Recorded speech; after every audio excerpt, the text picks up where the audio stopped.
Solo existe una sola ley que es la ley de mentalismo. Y de esta surgen otras 6 leyes más. La primera podríamos decir que es justamente la que se desprende de la única ley. La que se proyecta como un espejo y nos muestra que todo lo que está afuera, se corresponde a todo lo que está adentro. Esta ley se llama ley de correspondencia. Las leyes no tienen orden, somos nosotros, quien necesitamos ordenar las cosas de primero a final, o de principio a fin. Pero para el universo no existe un orden de las leyes. Para el universo existe una única ley que engloba perspectivas de sí misma. Y todas las leyes surgen en el mismo instante más o menos, por eso se les llama principios herméticos o principios cósmicos. La única razón por la que ordenamos las leyes de la 1 a la 7, es porque necesitamos ordenarlo por partes porque no podemos entender el todo. Los ojos observan el mundo externo, y el tercer ojo, es decir la pineal, observa lo que está en nuestro interior. Los ojos reciben las señales emitidas por la vibración de los fotones que viajan a gran velocidad. Chocan contra otras partículas, y llegan a las células fotosensibles de los ojos. Estas se encargan de traducir esta reacción en pulsos eléctricos, que viajan por los nervios oculares, y son interpretados por las neuronas del cerebro. Entonces toda información externa no solo llega al cerebro distorsionada por el movimiento caótico de los fotones, sino que además su pulso es reinterpretado por datos que ya tenemos. Los tenemos recogidos por el cerebro a lo largo de millones de años de evolución, y de tu propia experiencia en esta vida. Nuestros ojos ven lo que pueden ver y lo que quieren ver. Un ojo con mayor capacidad de captar los fotones, verá moverse las imágenes mucho más lento, como algunos insectos para quienes todo pasa mucho más lento. Y por esto es tan difícil aplastar una mosca con la mano, o tocar una libélula. Al ver con mucha más lentitud les da tiempo a actuar con mayor rapidez.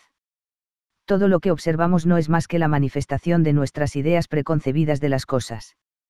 Debido a que la mente es una red estructurada de patrones, de creencias preconcebidas, todo lo que observes fuera hablará solamente de ti, y no de los demás. Esto es duro de entender. Todo en el universo se corresponde, no puedes escapar de la correspondencia o dejarías de existir. No es cuestión de escapar de los reflejos, es aprender a usarlos. Querer escapar de esta estructura de reflejos se asemeja a mirarse al espejo y no aceptarse o gustarse, y por lo tanto decides romper el espejo.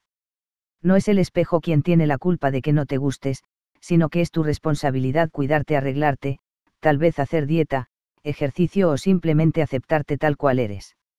Entonces al mirarte al espejo reflejarás una sonrisa, y el mundo te sonreirá. Se les llama principios herméticos debido a Hermes Trismegisto. Los dioses griegos le llamaban Hermes, los romanos le llamaban Mercurio. Mercurio, el mensajero de los dioses, el que llevaba la información de los dioses, al mundo de los vivos. Básicamente era un comunicador, llevaba toda la información de lo divino a lo terrenal y de lo terrenal a lo divino. Hermes también era quien representaba a la medicina, a la arquitectura o a las matemáticas. A las ciencias exactas podríamos decir.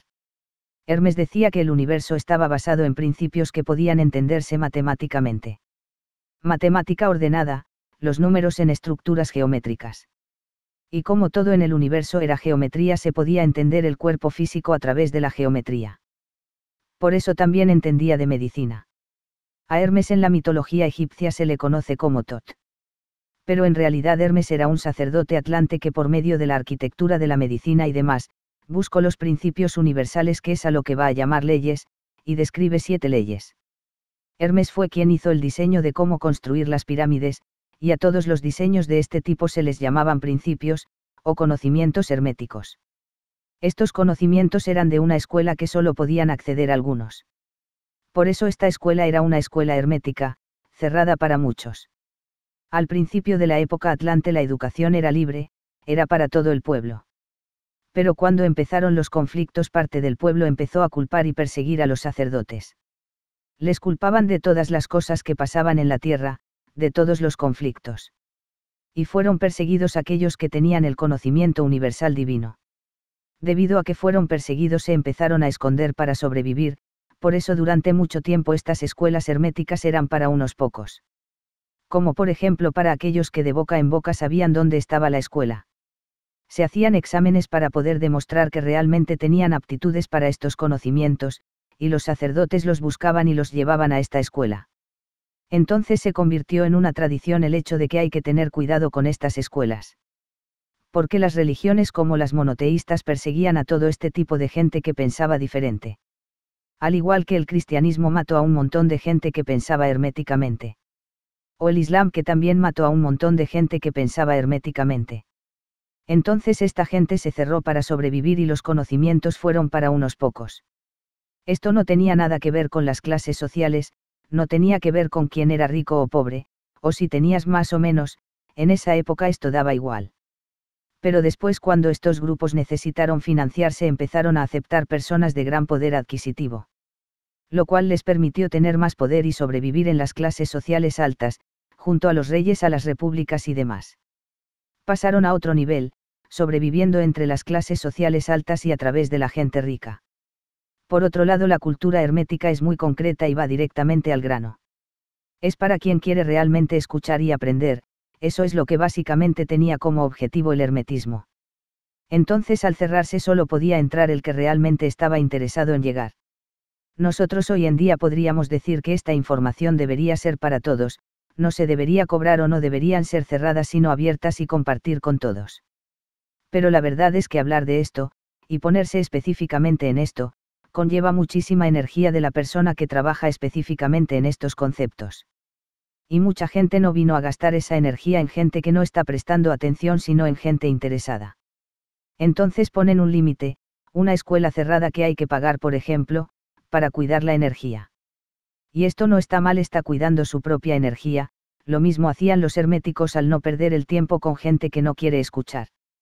Entonces la ley de correspondencia es la que nos recuerda, la que nos muestra que todo lo que pasa afuera es una percepción de lo que pasa adentro. Esto quiere decir que a lo que yo presto atención, es porque mi cerebro está vibrando en esa atención. Estoy centrado en esa energía y por lo tanto mi cerebro solo puede interpretar afuera lo que está pasando adentro. Recordemos que todo lo que nosotros percibimos de lo externo hacia lo interno, todo lo que suceda afuera, todo lo percibo adentro debido a los pulsos eléctricos del sistema nervioso. Toda la información que nosotros percibimos a través de los sentidos, a través de la vista, el gusto, el olfato, el oído o el tacto, toda esa información que nosotros recibimos no son reales. Son pulsos eléctricos percibidos por nuestro sistema nervioso, y recibidos por el cerebro. O sea que es nuestro cerebro el que procesa la información externa. Por lo tanto, todo lo que nosotros prestamos atención o percibimos de lo externo, está solamente relacionado con cómo nuestro cerebro procesa lo externo. Nosotros vemos esto y todos sabemos que es un bolígrafo. Todos vemos un bolígrafo porque todos compartimos desde millones de años el mismo proceso evolutivo, por lo tanto todos hemos evolucionado más o menos con los mismos colores y formas. Pero ¿qué pasa si alguien es daltónico? Puede ver el azul o el verde. Que mucha gente vea una misma cosa no significa que sea verdad, por ejemplo en las religiones, o ver el cielo celeste cuando el cielo no es celeste.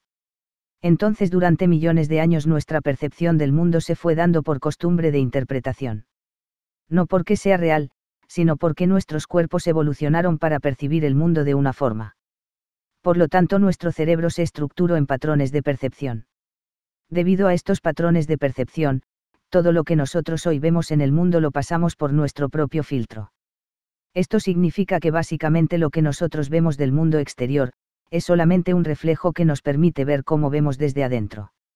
La forma o las cosas que vemos o que interpretamos del mundo exterior, tiene que ver con lo que pensamos desde adentro. No en cómo o de la manera que el mundo es, sino la forma en que uno es dentro. Por esto decimos que todo es un espejo, hay que entender esto porque a veces nos lo llevamos al plano del ego. Como cuando decimos el bolígrafo existe porque yo lo proyecto desde mi interior. No funciona de esta forma, el bolígrafo son átomos que existen, lo que estamos diciendo es que estamos viendo el bolígrafo de una forma, de un color, de un preconcepto de lo que es el bolígrafo para mí, acorde de lo que yo tengo previsto de lo que es un bolígrafo. Porque si soy escritor puedo ver el bolígrafo como una herramienta para escribir, pero un médico puede ver el bolígrafo como una herramienta para hacer una traqueotomía a alguien que se está ahogando, por ejemplo. Esa es la diferencia, esa es la percepción, es decir, que las cosas sí existen por sí, existen de alguna forma, a nivel molecular están ahí. Sin embargo, mi percepción de las cosas es una proyección. Por ejemplo, en un vínculo hay una persona que nos ha hecho algo que nos hizo sentir mal. Pero nos hizo sentir mal porque yo adentro tengo un preconcepto de lo que me hace sentir mal. Tengo una emoción en relación a esa persona que me hace sentir mal, y tal vez la persona ni se dio cuenta. La persona existe, es otro ser, pero lo que yo percibo de esa persona está en mi interior, está en la interpretación cerebral. La ley de correspondencia nos recuerda que todo lo que yo veo fuera, en realidad es una percepción de lo que está adentro. ¿Por qué? Porque decimos que la primera ley de todas es la mente, entonces todo lo que está fuera es una interpretación de la mente básicamente. Por esto la ley de correspondencia lo que nos dice es que todo lo que veas y percibas del mundo, siempre va a estar relacionado a cómo está tu estado mental. Por eso la gente que es pesimista ve cosas feas del mundo, y la gente que es positiva ve las cosas buenas del mundo. La ley de correspondencia en su base tiene que ver con esto, pero después esta ley se proyecta a todas las cosas de la mente que ya tienen que ver con la estructura de la materia en la realidad. Y por eso habremos escuchado que esta ley se le conoce como decir que lo que es arriba es abajo, o todo lo que es afuera es adentro, todo lo que son las estructuras de la realidad, están relacionadas con estos reflejos constantes. Básicamente el universo surge a través de fractales, a través de que una cosa se divide, y se sigue dividiendo una y otra vez constantemente, en ciento de opciones que son todos espejos. Es todo fractal y espejo, por esto todo se corresponde con todo. Todo está en equilibrio arriba, abajo, dentro, fuera, todo básicamente es una fractalización. Entonces todo lo que hoy existe surge a partir de patrones que se replican por correspondencia. Correspondencia significa que se responde. Corresponder significa que hay una respuesta compartida. Es decir, que el universo responde en función con algo que comparto con el universo. Por lo cual todas las respuestas del universo para conmigo, van a tener que ver con esta interacción que yo tengo entre arriba, abajo, o dentro y fuera. Entonces correspondencia, una respuesta que es compartida. Teniendo en cuenta esto, tenemos que entender que no significa que el ego crea todas las cosas a mi alrededor, sino que soy el que crea todas las cosas a partir de la fractalización. Y el ego es el que se encarga de interpretar esa fractalización. Todo es una percepción pero no es real. La tarea de nuestro ego es trabajarnos mejor, para poder así interpretar mejor la respuesta que compartimos.